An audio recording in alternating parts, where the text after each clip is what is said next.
السلام علیکم ورحمۃ اللہ وبرکاتہ۔ اعوذ باللہ من الشیطان الرجیم، بسم اللہ الرحمن الرحیم۔ یقول اللہ سبحانہ وتعالی والذین جاہدوا فینا لنہدینہم سبلنا وان اللہ لمع المحسنین، وقال تعالی قال رب انی دعوت قومی لیلا ونہارا فلم یزدہم دعائی الا فرارا۔ محترم حاضرین، جیسے کہ ہم سب جانتے ہیں وقت مختصر ہے، اس لیے بنیادی طور پر کچھ بنیادی باتیں آپ کے سامنے رکھنے کی کوشش کی جائے گی۔ عنوان یہی ہوگا جس کا ذکر آپ کے سامنے کیا گیا کہ دین اسلام یہ قربانی کے نام کا دین ہے۔ اگر کوئی آدمی یہ سمجھتا ہے کہ میں مسلمان ہوں اور میرا مسلمان ہونا ہی مجھے قیامت کے دن کامیاب کر دے گا، تو وہ شیطان کے ایک ایسے وسوسے میں ہے جو قیامت کے دن صاف ہو کر رہ جائے گا۔ یہ دین نام ہے قربانی کا۔ میں نے آیت کریمہ پڑھی، اللہ سبحانہ و تعالیٰ ارشاد فرماتے ہیں والذین جاہدوا فینا لنہدینہم سبلنا، کہ جن لوگوں نے ہمارے راستے میں یعنی ہمارے دین کی خاطر کوششیں کی، ایسے ہی لوگوں کے لیے ہم اپنا راستہ صاف کر دیتے ہیں۔ وَإِنَّ اللَّهَ لَمَعَ الْمُحْسِنِينَ، اور یاد رکھو کہ جن لوگوں نے کوششیں کی، جن کے لیے ہم نے راستہ ہموار کیا، یہ محسن ہیں اور ایسے محسنین کو ہی ہم پسند کرتے ہیں۔ تو آیت میں اللہ تعالیٰ نے صاف بتا دیا، کیا بتایا ہے؟ دوسری جگہ اللہ تعالیٰ کہتے ہیں کہ وَإِن تَنْصُرُوا اللَّهَ يَنْصُرُكُمْ وَيُثَبِّتْ أَقْدَامَكُمْ، اگر تم اللہ کی دین کی مدد کرو گے تو اللہ بدلے میں کیا کرے گا؟ اللہ تمہاری مدد کرے گا، اللہ تمہارے قدموں کو زمین میں مضبوط کر دے گا۔ آپ اگر دیکھیں پہلے زمانے سے بات کریں، سب سے پہلے نبی جنہوں نے سب سے پہلے ایک مشرک قوم کو فیس کیا تھا، جنہوں نے سب سے پہلے شرک کو فیس کیا تھا، جنہوں نے سب سے پہلے اپنے آپ کو ایک داعی ہونے کے فرد کے طور پر ایک ایسی قوم کے سامنے رکھا جو قوم کیا ہے آپ کی پرواہ نہیں کرتی تھی، وہ کون تھے؟ پہلے نبی، پہلے رسول کون تھے؟ حضرت نوح علیہ السلام۔ اللہ تعالیٰ نے ان کی محنت کا ذکر کیا۔ یاد رکھیے، قرآن ایک ایسی کتاب ہے، یہ قرآن بس خیالی کتاب نہیں ہے۔ اللہ یہ نہیں کہتا کہ ایسا کرو، ایسا مت کرو، اب اس کے بعد جس طریقے سے چاہو ویسے کرو، نہیں۔ قرآن میں جہاں کرنے کا حکم دیا گیا ہے، کیسے کرنا ہے اس کی مثالیں بھی ہمارے سامنے بتائی گئی ہیں۔ جہاں کسی کام سے روکا گیا ہے، کیسے رکنا ہے اس کی مثالیں بھی ہمارے سامنے بتائی گئی۔ اس لیے جب قرآن کو پڑھتے ہیں تو قرآن کے اندر جہاں کرنے کا حکم ہے، جہاں رکنے کا حکم ہے، اس کے ساتھ ساتھ بہت سارے قصے بھی ہمارے سامنے بیان کیے گئے۔ اللہ تعالیٰ نے کہا کہ جو ہمارے راستے میں کوشش کرتے ہیں، ایسے لوگوں کے لیے ہم راستہ ہموار کرتے ہیں۔ سب سے پہلے رسول تھے حضرت نوح علیہ السلام۔ حضرت نوح علیہ السلام یہ اپنی ہی قوم کے ایک آدمی تھے، ایک فرد تھے، ایک عام انسان تھے۔ اللہ تعالیٰ نے نبوت کے لیے انہیں چن لیا۔ کتنے سال خدمت کی انہوں نے؟ اللہ تعالیٰ نے قرآن میں ان کا ذکر کیا، 950 سال۔ کتنے؟ 950 سال، 950 سال۔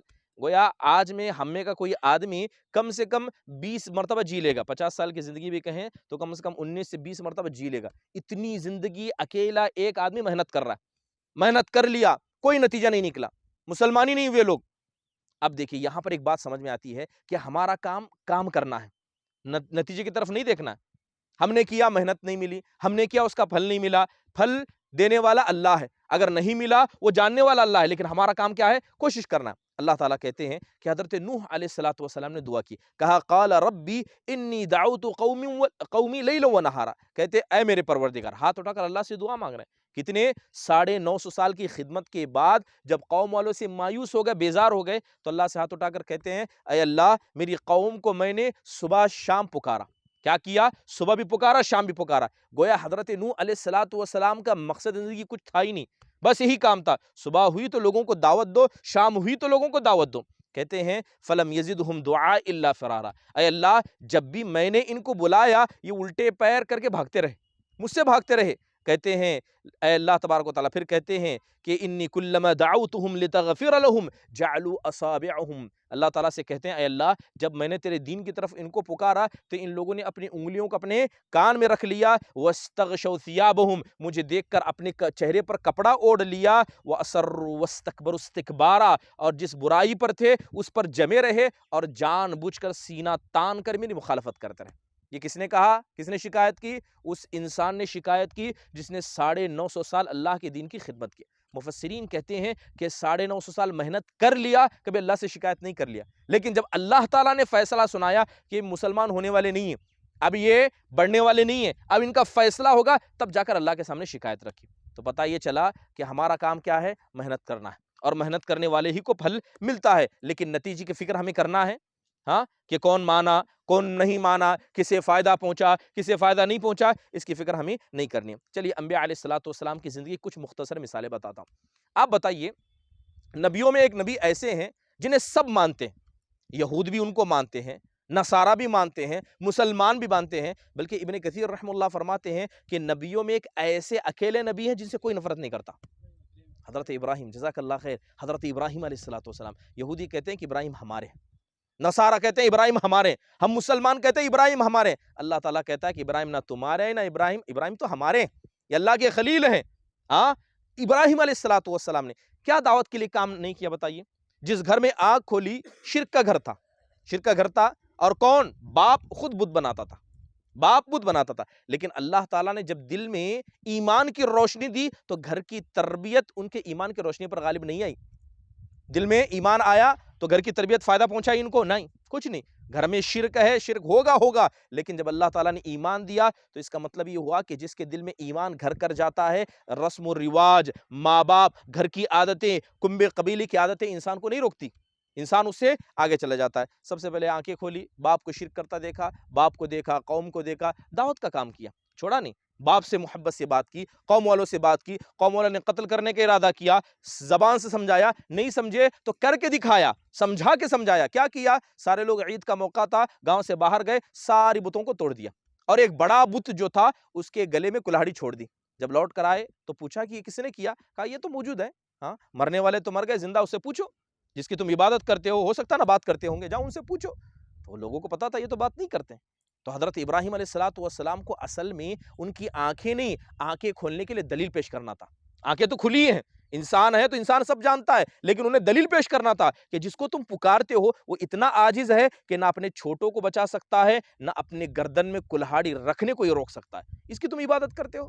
ہاں، بہرحال حضرت ابراہیم علیہ الصلوۃ والسلام نے محنت کی۔ کیسی محنت کی؟ گاؤں سے نکال دیا گیا، بھگا دیا گیا، حضرت ابراہیم علیہ الصلوۃ والسلام کو بھگا دیا، کوئی بات نہیں، جب کام کرنا ہے تو انسان جہاں بھی رہے گا کام کرے گا، یہ نہیں دیکھے گا میرا گھر ہے، میرا گاؤں ہے، باہر کا ہے۔ جب انسان کو کرنا ہے تو انسان کی خیر کی علامت ہے، انسان کے دل میں اگر خیر ہوگا، بنجر زمین میں چھوڑیے وہاں بھی پیڑ پودے اگائے گا، اور جو انسان کے دل میں خیر نہیں ہوگا بھری فصل کو بھی برباد کر کے رکھ دے گا۔ اس لیے ہمیشہ اپنے آپ کو خیر بنائیے، اور خیر کا انسان کب بنتا ہے؟ جب وہ داعی بنتا ہے، جب لوگوں کو دعوت دینے والا بن جاتا ہے۔ اسی لیے دیکھیں کہ جن لوگوں نے دعوت کے پہلو کو اپنایا وہ ہمیشہ دنیا میں سب سے خیر والے رہے۔ بہرحال حضرت ابراہیم علیہ الصلوۃ والسلام کی محنتیں ہمیں یاد ہے، نمرود بادشاہ کا قصہ یاد ہے، کیا آگ میں حضرت ابراہیم کو پھینکا نہیں گیا تھا؟ ہاں، اللہ تعالیٰ نے کب مدد کی؟ بتائیے، اللہ نے کب مدد کی؟ جیسے ہی ارادہ کہ اللہ نے مدد کی، یا حضرت ابراہیم نے پوری آزمائش پار کی تب اللہ نے مدد کی؟ کب مدد کی حضرت ابراہیم کی اللہ تعالیٰ نے؟ آگ میں پھینکنے کے بعد۔ ایسا نہیں ہو سکتا کہ مصیبت سامنے ہے فوراً اللہ سے دعا کرے توبہ قبول ہوگی، مصیبت جھیلنا پڑے گا۔ یہ بڑے بڑے انبیاء نے جھیلی ہے۔ کون اس کی کس نبی کی بات کرے؟ ابو الانبیاء، نبیوں کے باپ، انہوں نے جھیلا ہے۔ دیکھ رہے ہیں آگ جلائی گئی ہے، کیا دل میں محسوس ہو رہا ہوگا؟ سامنے آگ دیکھ رہے ہیں، اٹھا کے پھینکا جانے والا، معلوم ہے اللہ کی طرف سے کوئی فیصلہ نہیں، مرنا طے ہے، اٹھایا گیا پھینکا گیا تب بھی طے ہے، سب معلوم ہے، لیکن اس کے بعد کیا کہتے ہیں؟ حسبی اللہ و نعم الوکیل۔ ایمان اتنا مضبوط تھا کہ آگ میں گرتے گرتے بھی کہہ رہے ہیں کہ میرا پروردگار میرے لیے کافی ہے، صبر کرے، آگ میں گرنے تک صبر کرے۔ جب آگ میں گر گئے تب اللہ تعالیٰ نے آگ سے کہا یا نار کونی بردم و سلاما علی ابراہیم، اب تمہارا کام ابراہیم تم نے کر لیا، ہماری آزمائش میں کامیاب ہو گئے، اب ہمارا کام ہے اللہ تعالیٰ نے بچا لیا۔ یاد رکھیے، ایسا ہو نہیں سکتا کہ آپ اللہ کے پیارے ہو اور اللہ آپ کو نہ آزمائے، ایسا ہو نہیں سکتا۔ حضرت ابراہیم علیہ الصلوۃ والسلام کی زندگی اللہ نے آزمایا، آپ کو آزمایا ہے، آزمایا کہ نہیں آزمایا؟ کیا لگتا ہے آپ لوگوں کو؟ بہت آزمایا اللہ نے۔ حضرت ابراہیم خلیل تھے۔ اب دیکھیے 98 سال کے ہو گئے، اللہ تعالیٰ نے اولاد دی۔ اولاد، انسان فطری طور پر اپنی اولاد سے محبت کرتا ہے، ہر انسان کو چاہیے۔ شادی کرنے کے مقصد میں ایک مقصد یہ بھی کہ انسان کے پاس اولاد ہو، تاکہ اولاد انسان کے دل کے سکون کا ذریعہ بنے، اس کے مرنے کے بعد اس کے لیے ثواب کا ذریعہ بنے، جیتے جی اس کے آنکھ کی ٹھنڈک بنے۔ حضرت ابراہیم کو بڑی عمر میں اولاد دے دی گئی۔ اب اللہ تعالیٰ نے دیکھا کہ ہم نے بڑھاپے میں ابراہیم کو اولاد دی ہے، اب اللہ کی محبت زیادہ ہے یا بیٹی کی محبت زیادہ ہے؟ اللہ نے آزمانا چاہا۔ اگر کسی آدمی کے دل میں دنیا کی محبت، اولاد کی محبت اللہ کی محبت سے بڑھ کر ہے تو اللہ تعالیٰ نے اسی کو نافرمان کہا ہے۔ اللہ تعالیٰ نے حضرت ابراہیم کو آزمایا، جیسے ہی بچہ پیدا ہوا کہا لے جاؤ اپنی بیوی کو اور اس بچے کو لے جا کر اس جنگل میں چھوڑ دو، ایسا جنگل جہاں کھیت پھلیان میں نہیں ہے۔ حکم دیا اللہ تعالیٰ نے، اللہ آزمانا چاہ رہا تھا کہ بیٹے بیوی کی محبت زیادہ یا ہماری محبت زیادہ ہے۔ حضرت ابراہیم کامیاب ہوئے ناکامیاب ہوئے؟ لے آ کے چھوڑ دیے۔ اب وہی بچہ جب چلنے پھرنے لگا کہا پھر آزمائیں گے. چلنے پھرنے لگا تو اب تو محبت اور بڑھ گئی. ہاں 2-3 سال کے ہو گئے, چل رہے پھر رہے, محبت اور بڑھ گئی, لے رہے ہیں گود میں چوم رہے ہیں. اللہ تعالیٰ نے کہا لے جاؤ اس کو ذبح کر دو. پھر اللہ نے آزمایا. یاد رکھیے جس سے اللہ پسند کرتا ہے اللہ اسے اتنا ہی آزماتا ہے. کبھی اللہ تعالیٰ مال کے ذریعے آزمائے گا, کبھی لوگوں کے ذریعے آزمائے گا, کبھی خاندان کے ذریعے آزمائے گا, کبھی گاؤں والوں کے ذریعے, کبھی کسی غیر کے ذریعے اللہ آزمائے گا. اور یہی قانون دنیا کا ہے. جو آدمی آزمایا نہیں گیا سمجھ لیجئے وہ اللہ تعالیٰ کی رحمت سے اتنا ہی دور ہے. بہرحال حضرت یوسف علیہ السلام کیا کمی تھی حضرت یوسف کے پاس؟ ہاں وزیر کے گھر میں ہیں, خوبصورت ہیں, سب کچھ دیا ہوا ہے. اللہ تعالیٰ نے چھوڑا کہ حضرت یوسف کو جس چیز کا کمال تھا اسی کمال میں آزمایا گیا. خوبصورتی تھی, جوان تھے, گھر میں تھے. کس کے گھر میں؟ جس نے برائی کی دعوت دی اسی کے گھر میں, اسی کے کمرے میں. اور آتے جاتے ایسے ہیں کہ کوئی پکڑنے والا نہیں, پوچھنے والا نہیں. جس گھر میں تھے اگر اس 2 گھنٹے بھی اس گھر میں رہتے کوئی پوچھنے والا نہیں تھا, کیونکہ گھر کا بچہ ہے. اللہ تعالیٰ نے آزمایا کہ دیکھیں کیا آپ کرتے ہیں. ہاں اس عورت کے جال میں آپ پھنستے ہیں یا اللہ تعالیٰ کے ذکر کو آزماتے ہیں. تو اس کا مطلب یہ ہوا کہ اللہ تعالیٰ جس انسان کو جو صلاحیت دیتا ہے اسی صلاحیت میں اللہ تعالیٰ آزماتا ہے. اگر آپ جنکشن ہے لوگوں کو جمع کر سکتے ہیں تو اسی میں اللہ تعالیٰ آپ کو آزمائے گا. آپ کی بولنے کی صلاحیت ہے اللہ اسی میں آپ کو آزمائے گا. جو صلاحیت آپ کے پاس ہے جب اس صلاحیت کو آپ اللہ کے لیے استعمال کریں گے نا اسی میں اللہ تعالیٰ آزمائے گا. اس کے لیے انسان کو تیار رہنا چاہیے. آپ دیکھیں کہ دنیا کے خوش نصیب لوگ کون ہیں؟ دنیا کے خوش نصیب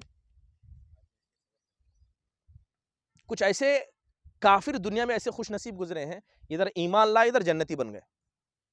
ادھر ایمان لائے ادھر جنتی, سب سے خوش نصیب, عمل کرنے کی ضرورت بھی نہیں, ایک نماز بھی نہیں پڑھے. جادوگر, فرعون کے جادوگر جانتے ہیں؟ فرعون کے جادوگر صبح جب فرعون نے کہا کہ موسیٰ تم جادوگر ہو, تم لے کر آؤ اپنا جادوگر لے کر آؤ, میں اپنے جادوگروں کو لے کر آتا ہوں, مقابلہ چل رہا ہے. ٹھیک ہے, اب یہ دیکھ کتنے خوش نصیب تھے. صبح کے وقت فرعون کے پاس آئے جب مقابلہ ہونا ہے. کہنے لگے فرعون یہ بتاؤ اگر ہم جیت گئے تو ہم کو کیا ملے گا؟ کہنے لگے تم میرے کلیجے بن جاؤ گے, دل کا ٹکڑا بن جاؤ گے, یہ خزانے تمہارے ہیں, کھول دوں گا, جو چاہے جتنا لو, یہ نہیں گن کر دوں گا, جو ہے سب تمہارا ہے. تو صبح فرعون سے کیا مانگنے گئے؟ دنیا مانگنے گئے. کیا مانگنے گئے؟ دنیا مانگنے گئے. مقابلہ شروع ہوا. فرعون نے وعدہ کر دیا جو مانگو گے مل جائے گا. مقابلہ شروع ہوا.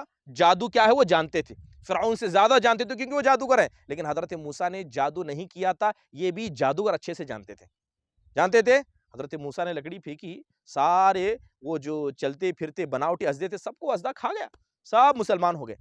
صبح کیا مانگ رہے تھے؟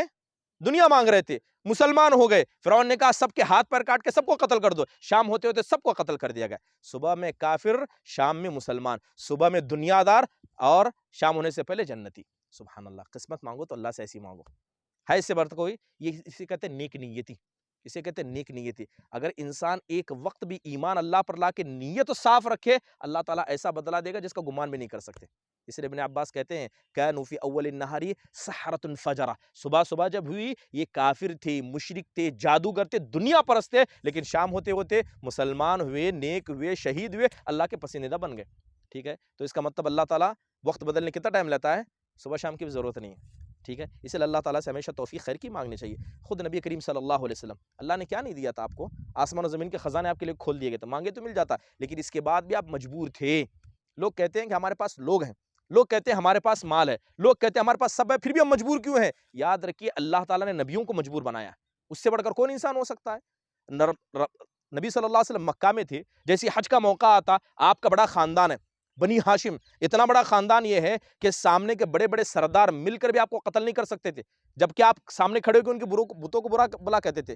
خاندان تھا آپ کا, بڑا خاندان تھا, آپ کو کوئی مار نہیں سکتا تھا, لیکن اس کے بعد بھی دین کے مسئلے میں آپ مجبور تھے. لوگوں کے پاس جاتے کہتے الا رجل یحملنی الی قومی, کوئی ہے جو مجھے اٹھا کر اپنے قوم کے پاس لے جائے, میں اللہ کے دین کو پیش کرنا چاہتا ہوں, یہ مجھے پیش کرنے نہیں دے رہے. مجبور تھے کہ نہیں آپ صلی اللہ علیہ وسلم؟ ایسی مجبوری انسان کے پاس طاقت رہ کے بھی آ جاتی ہے جب آپ دعوت کا کام کرنے لگیں گے. ایسی مجبوری آئیں گی, اللہ تعالیٰ سامنے لا کر رکھے گا, سب ساتھ ہوں گے پھر بھی آپ اکیلے ہوں گے. ہاں سمجھ رہے ہیں؟ تو نبی کریم صلی اللہ علیہ وسلم مجبور تھے. سوق مزاج, یہ بازار ہوتا, نبی کریم صلی اللہ علیہ وسلم بازار میں نکل جاتے, لوگوں سے کہتے ہیں لوگوں لا الہ الا اللہ کہو, کامیاب ہو جاؤ گے. کیا ہو جاؤ گے؟ عرب عجم کے مالک بن جاؤ گے. ایک آدمی پیچھے سے پتھر مارتا تھا, آپ صلی اللہ علیہ وسلم پیچھے سے پتھر مارتا تھا, کہتا ہے اے لوگوں یہ جھوٹا ہے, اس کی بات مت مانو. کیا پتا پیچھے سے پتھر کون مارتا تھا؟ وہ نہیں, ابو لہب, آپ کا سگا چچا ابو لہب پیچھے سے پتھر مارتا تھا, کہتا ہے یہ جھوٹا, اس کی بات مت ماننا. اب نبی صلی اللہ علیہ وسلم جانے ناراض ہو گئے, لوگ مجھے کرنے دے رہے, میں نہیں کرتا, چھوڑ دو, میں میرا کام کہہ دیا, اب لوگ ستا رہے ہیں, لوگ منع کر رہے ہیں, چھوڑ دوں. نہیں نہیں نہیں، دائی کا کام یہ ہوتا ہے کہ جب آپ دعوت دانے نکلیں، چاہے کسی کو پسند ہو نہ ہو، لوگ ساتھ دے نہ دیں، آپ کو کرنا ہے تو کرنا ہے۔ نبی صلی اللہ علیہ وسلم نے دیکھا سگا چیچا مخالف کر رہا ہے، گاؤں کے لوگ نہیں سن رہے، نہیں، آپ صلی اللہ علیہ وسلم لگے رہے، اور یہی کام انسان کو کرنا چاہیے۔ محترم حاضرین، اس کے علاوہ نبی کریم صلی اللہ علیہ وسلم نے کتنی تکلیفیں برداشت نہیں کی۔ آپ صلی اللہ علیہ وسلم جب مکہ میں تھے، کھانے کے لیے کچھ نہیں ملتا تھا، کیونکہ کفار مکہ نے آپ کی حالت خراب کر رکھی تھی۔ 3 سال کے لیے شعبہ ابی طالب میں نبی کریم صلی اللہ علیہ وسلم کو ڈال کر رکھا تھا۔ اس کے علاوہ جب آپ صلی اللہ علیہ وسلم شعبہ ابی طالب، ایک گھاٹی تھی بڑی، یعنی 2 طرف پہاڑ تھے، بیچ میں گھاٹی تھی، ابو طالب کی وہ جگہ تھی، تو لہٰذا وہاں بند کر دیے گئے تھے۔ کیسی حالت تھی 3 سال، جس کے پاس باہر سے کھانا پانی نہ آئے اور انسان ایسے ہی جیے۔ حضرت سعد بن ابی وقاص ان مسلمانوں میں سے تھے جو شعبہ ابی طالب میں گئے، کہتے ہیں خدا کی قسم ہے ہم کو کھانے کے لیے کچھ نصیب نہیں ہوتا تھا۔ ایک رات میں پیشاب کرنے کے لیے اٹھا، صحیح بخاری کی روایت ہے، ایک مرتبہ پیشاب کرنے کے لیے اٹھا، تو جب میں پیشاب کرنے کے لیے پیر رکھا تو میرے پیر کے نیچے کچھ چبھا، تو میں نے اٹھا کر دیکھا تو وہ کسی جنگلی جانور کا چمڑا تھا۔ کہتے ہیں مجھے اتنی خوشی ہوئی کہ اسی چمڑے کو پھاڑ کر میں کھانے لگا، اور میں بھول گیا کہ میں پیشاب کرنے آیا تھا۔ سبحان اللہ، ایسی تکلیفیں صحابہ نے گزاری، 3 سال ایسے ہی تھے۔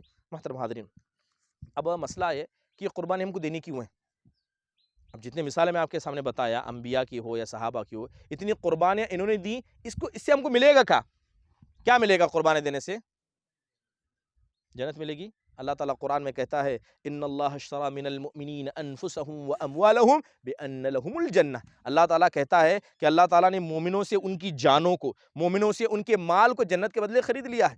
جنت چاہیے اپنی جان اللہ کے واسطے دو، جنت چاہیے اپنا مال دو، جنت چاہیے اپنے گھر والوں کو قربان کرو، جنت چاہیے اپنا وقت قربان کرو، ورنہ فری میں تو کچھ نہیں ملتا ہے۔ فری میں ملتا ہے جس اللہ نے انسانوں کو بنایا، انسان فری میں آپ کو کوئی چیز نہیں دیتے، اللہ تعالیٰ آپ کو فری میں دے گا؟ نہیں، ایسا نہیں ہوتا، قیمت دینی پڑے گی۔ بسا اوقات قیمت آپ کی جان ہو سکتی ہے، بسا اوقات قیمت آپ کے گھر والے ہو سکتے ہیں، بسا اوقات قیمت آپ کی زندگی کا سرمایہ ہو سکتا ہے، بسا اوقات قیمت انسان کا سارا وقت ہو سکتا ہے۔ بات کریں جان کی، یاد رکھیے اس دنیا کے اندر سب سے زیادہ انسان اگر کسی چیز سے محبت کرتا ہے تو کیا ہے؟ اپنا نفس، اپنے مال سے زیادہ اپنی جان کو محبت کرتا ہے کہ نہیں؟ صحیح بات ہے۔ اب بتائیے جتنے بھی نیک لوگ گزرے ہیں، اللہ تعالیٰ نے سب سے پہلے جان کی قربانی مانگی ہے۔ انبیاء علیہ الصلوۃ والسلام، کتنے انبیاء کو قتل کیا گیا؟ کچھ ہے جانتے ہیں کسی قتل کیا نبیوں میں سے؟ نبی ہیں، جبرائیل علیہ السلام ان کے پاس آتے اٹھتے بیٹھتے ہیں، پھر بھی نبی کو مار دیا گیا، کیونکہ اللہ تعالیٰ چاہتا تھا ان سے قربانی، اللہ چاہتا تھا۔ بتائیے کوئی نبی جن کو قتل کیا گیا ہو؟ حضرت زکریہ، اس کے بعد شعثہ، یحییٰ، الیاس اور حضرت عیسیٰ، ان کو بھی قتل کرنے کا ارادہ کیا گیا تھا، ٹھیک ہے؟ اللہ کے نبی صلی اللہ علیہ وسلم چھوڑے، اللہ کے نبی صلی اللہ علیہ وسلم کو چھوڑے، قتل نہیں کرنا چاہیے۔ صرف یہودی 3 مرتبہ مارنے کی کوشش کی آپ کو، صرف یہودی۔ ایک مرتبہ ان کے قبیلے میں گئے، پتھر پھینک کر مارنا چاہے۔ ایک مرتبہ ایک عورت نے دعوت دی اور بکری میں زہر ملا دیا، کیا یہودی۔ اب جنگ میں، غزوہ بدر ہو، غزوہ احد ہو، کون سی ایسی لڑائی جس میں اللہ کے نبی کو مارنا نہیں چاہے؟ یہاں تک کہ ایک لڑائی میں اللہ کے نبی شکار بھی ہو گئے، کس میں ہوئے؟ جنگ بدر یا احد؟ احد۔ کیا ہوا نبی صلی اللہ علیہ وسلم کے ساتھ؟ گڈھے میں گر گئے، گڈھا کھود کر رکھے تھے، اوپر گھاس ڈالے تھے، نبی صلی اللہ علیہ وسلم گر گئے۔ لوگ کہتے ہیں اللہ کے نبی کو علم غیب تھا، ہاں، خود اپنے آپ کو نہیں بچا پا رہے ہیں، آپ کو پتا نہیں گڈھا ہے نیچے، نہیں جانتے تھے، علم غیب نہیں ہے، گر گئے نیچے، یہ ادھر لگا، پوری پیشانی پھٹ گئی، گال پھٹ گئے، دانت نبی صلی اللہ علیہ وسلم کی گر گئے، منہ سے خون گر رہا ہے نبی صلی اللہ علیہ وسلم کا، صحابہ بچا رہے ہیں، پیچھے سے تیر برسا رہے ہیں، حضرت ایک صحابی ایسا نبی صلی اللہ علیہ وسلم کو روک کر اپنے جسم پر تیر لے رہے ہیں، اور نبی صلی اللہ علیہ وسلم ان کو منہ سے خون پہنچ رہے ہیں، اور قوم کے دیکھ کر کہہ رہے ہیں کیف یفلح قوم شجوا نبیہم، کہا وہ قوم کیسے کامیاب ہو بتاؤ جس نے اپنے نبی کو ہی لہو کر دیا، اپنے نبی کو مارے۔ اللہ تعالیٰ نے پھر آپ کو دکھایا، کہا ابھی آپ تو زندہ ہیں، آپ سے پہلے نبیوں کو قتل کیا گیا تھا، آپ تو زندہ ہیں ابھی۔ نبی صلی اللہ علیہ وسلم کہتے ہیں حکی نبی من الانبیاء، نبیوں میں سے ایک نبی کو مجھے دکھایا گیا، ضربوہ قومہ وادموہ، اس نبی کو پکڑ کر لا رہے ہیں، 2 ہاتھ 2 طرف پکڑیں، 2 پیر 2 طرف پکڑیں، پکڑ کر لایا ایسا 2-4 لوگ لا کر بیچ قوم میں پھینک دیے، پورا جسم لہو لہان ہے، اور وہ نبی اٹھ کر کہتا ہے اللہم اغفر لقومی فانہم لا یعلمون، اے اللہ میری قوم کو تو معاف کرنا، یہ تجھے نہیں جانتی، یہ مجھے نہیں جانتی، یہ تیرے دین کو نہیں جانتی، اگر یہ جانتے تو میرے ساتھ ایسا نہیں کرتے، اے اللہ تو ان کو معاف کرنا۔ دعوت میں اتنا صبر کرنا پڑتا ہے، مار بھی پڑتی ہے، جان بھی جاتی ہے۔ بات اگر قربانی کی کہیں، ابن قیم رحمہ اللہ اپنی کتاب کے اندر کہا ہے کہ یہ بنی اسرائیل، جانتے ہیں بنی اسرائیل دنیا کی سب سے بدبخت قوم کون ہے؟ بنی اسرائیل دنیا کی سب سے بدبخت قوم۔ ابن قیم رحمہ اللہ نے کہا ہے کہ انہوں نے صرف ایک دن میں 70 نبیوں کو قتل کر ڈالا، ایک دن میں کتنے نبیوں کو مارے؟ 70 نبیوں کو مار ڈالے ایک دن میں صرف۔ سبحان اللہ. اس لیے اللہ تعالیٰ کہتا ہے کانوا یقتلون النبیین بغیر حق، یہ ہمیشہ نبیوں کو بغیر حق کے مار دیتے تھے. نبی آیا سیدھے قتل کر دیے. سبحان اللہ. محترم حاضرین، بات اگر کریں صحابہ کرام، کتنے صحابہ شہید ہوئے؟ پہلے خلیفہ کون تھے؟ شہید ہوئے یا فطری موت مرے؟ جی ہاں، حضرت عمر، حضرت عثمان، حضرت علی. کتنے بار حضرت علی کو شہید کرنے گئے؟ اپنی جان کی قربانی تو دیے ہوں گے نا کسی نہ کسی جنگ میں. جب اللہ کے نبی ہجرت کرنے گئے تھے، بستر پر سوئے تھے، کون سوئے تھے؟ اپنی جان چھوڑ دیے تھے بیچ، کہ پتا ہے کہ آپ کو مارنے کا ارادہ مشرکین مکہ کر رہے ہیں، سارے تلوار لے کر اتر رہے ہیں، مارنے والے ہیں. نبی صلی اللہ علیہ وسلم نے اپنی جگہ سونے کا حکم دیا. سونے کا نہیں، مرنے کا حکم دیا گیا انڈائریکٹلی. کہا جاؤ بستر پہ سو، مرنے کے لیے تیار ہو. تو اسی دن جان چھوڑ دیے تھے، لے کے سو گئے. اللہ نے موت لکھی تو مرنا ہے تو کیا ہے، لیکن اللہ تعالیٰ نے بچا لیا. لیکن موت لکھی تھی. اس کے علاوہ دوسرے صحابہ اور صحابہ، حضرت سعد بن معاذ، نبی صلی اللہ علیہ وسلم کے پیارے. نبی صلی اللہ علیہ وسلم کتنے نواسے تھے؟ ایک نواسے، 2 3 4 5 6، کتنے نواسے تھے؟ کون کون تھے؟ کون شہید ہوئے؟ شہید کون ہوئے؟ کربلا کا واقعہ حسن رضی اللہ عنہ کے ساتھ یا حسین رضی اللہ عنہ کے ساتھ ہوا؟ شہید ہوئے. ایک صحابی میں ایک صحابی ہیں کہ ان کے بارے میں کہا جاتا ہے اتنے ہٹے کٹے موٹے تھے کہ جب وہ چلتے تھے تو لگتا گھوڑے پر بیٹھے ہیں. انصار کے بڑے، ان کو یہاں تیر لگا تھا. شہید ہوئے. جب ان کا انتقال ہوا اللہ تعالیٰ کا عرش ہل گیا تھا. 70,000 فرشتے ان کے جنازے میں شریک ہونے آئے تھے. سعد بن معاذ رضی اللہ، جزاک اللہ خیر. اس کے علاوہ صحابہ کے بارے میں بات کریں جن صحابہ نے اپنی جانوں کو کھویا ہے. تقریباً نبی صلی اللہ علیہ وسلم کی زندگی میں 239 صحابہ شہید ہوئے. کتنے؟ 239. کتنے صحابہ شہید ہوئے ہیں؟ یہ صرف نبی صلی اللہ علیہ وسلم کی زندگی میں. اس کے بعد حضرت ابو بکر کے زمانے میں تو بے شمار صحابہ شہید ہوئے، مرتد ہو گئے، لڑائی. حضرت عمر کے زمانے میں اس سے زیادہ، حضرت عثمان کے زمانے میں اس سے زیادہ، اور حضرت علی کا زمانہ آتے آتے آدھے زیادہ صحابہ ویسے بھی ختم ہو چکے تھے. اس لیے بعض مفسرین کہتے ہیں صحیح نہیں ہے، لیکن بعض لوگ کہتے ہیں کہ 80% صحابہ تو سب شہید ہو گئے تھے جنگوں لڑتے لڑتے لڑتے. ہاں معمولی بات ہے شہادت کر دینا، ٹھیک ہے. بہرحال جب اللہ کے نبی صلی اللہ علیہ وسلم کا انتقال ہوا کتنے صحابہ تھے؟ 1,14,000. جیسے ابن کثیر نے کہا 1 لاکھ کتنے تھے؟ 14,000. مان لو جیسے کہ بعض لوگوں نے کہا اگر 80% صحابہ شہید ہوئے، کتنے صحابہ شہید ہوئے؟ اب یہ جو 80% ہے اس کے بارے میں کلام ہے، مگر تاریخ میں لکھا ہوا ہے. تاریخی روایت صحیح بھی ہو سکتی ہے، غلط بھی ہو سکتی ہے. مان لو اگر 80% اس میں شہید ہوئے تو کتنے شہید ہوئے؟ بہت زیادہ عدد ہے، بہت زیادہ عدد. اور یہ کون ہے؟ جن کی جنت کی بشارت ان کی زندگی میں اللہ نے آسمان سے دے دی تھی. تو اس کا مطلب سمجھ میں آ رہا ہے. اللہ تبارک و تعالی صحابہ اکرام رضوان اللہ علیہ مجمعین سے یقیناً ایسی چیزوں کا مطالبہ کرتا ہے. صحابہ بڑی تعداد میں تھے. حضرت کعب بن مالک کہتے ہیں کہ جب اللہ کے نبی صلی اللہ علیہ وسلم غزوہ تبوک کو جا رہے تھے تو کہتے ہیں خدا کی قسم اتنا بڑا لشکر تھا کہ اگر میں کاپی لے کر لکھنا بھی چاہتا ان کے نام نہیں لکھ سکتا تھا. اتنے صحابہ تھے، اتنے صحابہ اکرام. ایک صحابی ہیں جن کا نام سعد بن ربیع ہے. سعد بن ربیع. جنگ ہو گئی. نبی صلی اللہ علیہ وسلم سے جنگ سے پہلے ملنے آئے تھے. کہنے لگے اللہ کے نبی صلی اللہ علیہ وسلم مجھے کچھ نصیحت کیجیے. آپ صلی اللہ علیہ وسلم نے کہا جنگ میں جاؤ، بعد میں بات کریں گے. اب جب سے جنگ ہو گئی اللہ کے نبی پوچھ رہے کہاں ہے وہ صحابی سعد بن ربیع، کہاں ہے؟ تو اللہ کے نبی نے حضرت ایک صحابی کو بھیجا، کہا دیکھو کہاں ہے. تو جا کر دیکھتے ہیں کہ یہاں تلوار پڑی ہے، وہاں تلوار پڑی ہے، ایک دم فائنل کال میں، بالکل انتقال کے آخری مرحلے میں. کہنے لگے کہ اللہ کے نبی صلی اللہ علیہ وسلم نے مجھے آپ کو ڈھونڈنے بھیجا ہے. کہا دیکھو سعد بن ربیع کہاں ہے. تو کہو اللہ کے نبی صلی اللہ علیہ وسلم سے کہنا کہ سعد بن ربیع کا فیصلہ اللہ نے کر دیا، بس میرا سلام نبی تک پہنچا دینا. کیا کہتے ہیں؟ صحیح مسلم کی روایت ہے، کہتے ہیں کہ میرا سلام نبی تک پہنچانا. اور پھر کہتے ہیں خدا کی قسم کوئی آدمی اس وقت تک کامیاب نہیں ہوگا کہ جس کی آنکھ پھڑک رہی ہے اور اس کی موجودگی میں نبی کے اوپر کوئی ہاتھ اٹھائے. یعنی اس کی آنکھ پھڑک رہی ہے، یعنی ابھی زندہ ہے اور نبی صلی اللہ علیہ وسلم کے ساتھ کوئی بدتمیزی کرے، کہا وہ کبھی کامیابی نہیں ہوگا. جا کر یہ میری بات نبی صلی اللہ علیہ وسلم تک کہنا. جا کر پہنچائے. اللہ کے نبی ان کو اٹھا کے لانے کے لیے کہ تب تک اللہ کے پاس چلے گئے تھے، شہید ہو گئے تھے. بہت یقین مانیے صحابہ اکرام رضوان اللہ علیہم کی زندگی ایسی تھی، انہوں نے قربانیاں دی، جان کی قربانیاں. یہ تو بڑے بچے بھی تیار تھے، بچے. اب بتائیے کوئی بچے جو جنگ میں شہید ہوئے. ابو جہل کو کس نے مارا؟ حضرت ابو بکر نے مارا تھا نا. بڑے صحابہ میں کون سب سے بڑے صحابی کون ہے؟ اس کے بعد حضرت عمر مارے ابو جہل کو، حضرت عثمان مارے، کون مارے؟ 2 بچے مارے. ابو جہل اس امت کا فرعون ہے، لیکن جب جذبہ ہو تو بچے بھی اس فرعون امت کے فرعون کو مار سکتے. جس اصلی فرعون کو مارنے کے لیے اللہ نے حضرت موسیٰ کو بھیجا تھا، اس امت کی فرعون کو اس امت کے بچوں نے مارا ہے. ہاں جذبہ، قربانی کا جذبہ، اسے کہتے ہیں قربانی کا جذبہ. ماں باپ ایسا سکھائے تھے. آئے حضرت عبد الرحمن بن عوف کہتے ہیں میں کھڑا ہوں, اچانک تیر کی طرح دو آ کر کھڑے ہو گئے, کہنے لگے چچا ابو جہل کون ہے؟ معلوم بھی نہیں کون ابو جہل ہے, لیکن مجھے مارنے آئے. معلوم نہیں ٹارگٹ کون ہے, لیکن ڈھونڈنے آئے. کہا ابو جہل کون ہے؟ کہا تم کو اس سے کیا کرنا ہے؟ کہا کہ ہماری امی نے, ہمارے گھر والوں نے بتایا کہ وہ نبی صلی اللہ علیہ وسلم کو گالی دیتا ہے. یعنی نبی کی محبت اور اسی طرح نبی کا جذبہ ایسا تھا, کہا گالی دیتا ہے. کہا وہ ہے, کہنا تھا دونوں گئے مار دیے, اس امت کے فرعون کو مارے. سبحان اللہ. اب یہ جو بچے لڑنے کے لیے گئے تھے, کیا ان کو نہیں پتا تھا کہ آگے موت ہے, مرنا ہے؟ لکھا پتا تھا کہ نہیں پتا تھا؟ یہ بچے بھی ہمارے ایسے تھے جو مرنے کے لیے تیار ہوتے, کیونکہ ان کے ماں باپ نے انہیں ایسا ہی بنا کر رکھا تھا. عورتیں نبی کریم صلی اللہ علیہ وسلم کے ساتھ جنگ میں شریک ہوتی تھی, لڑنے کے لیے نہیں, جو بیمار ہیں ان کی عیادت کرنے کے لیے, جو زخمی ان کو عیادت کرنے کے لیے. ایک صحابیہ کے بارے میں آتا جن کا نام ابن ام عمارہ رضی اللہ عنہ, ام عمارہ رضی اللہ عنہ تھا. نبی صلی اللہ علیہ وسلم احد کی لڑائی لڑ رہے ہیں, اب دیکھ رہے ہیں پیچھے کھڑی ہیں, اب لوگ لڑ رہے ہیں, خاموش نہیں بیٹھی, گئی پتھر اٹھا کے مار رہی ہیں, پتھر اٹھا کے پھینک رہی ہیں. ایک گھوڑ سوار پیچھے سے آ رہا تھا, پتھر سے مارا, گھوڑے کی آنکھ کو پتھر لگا, وہ گھوڑا بھی گرا اور وہ آدمی گھوڑے کے نیچے, گھوڑا ان کے اوپر گرا, مر گیا وہ آدمی. اب اللہ کے نبی صلی اللہ علیہ وسلم دیکھ رہے ہیں, آپ کو مریضوں کی عیادت کرنے کے لیے اور آپ بھی لڑنے کے لیے تیار ہو گئے, جذبہ.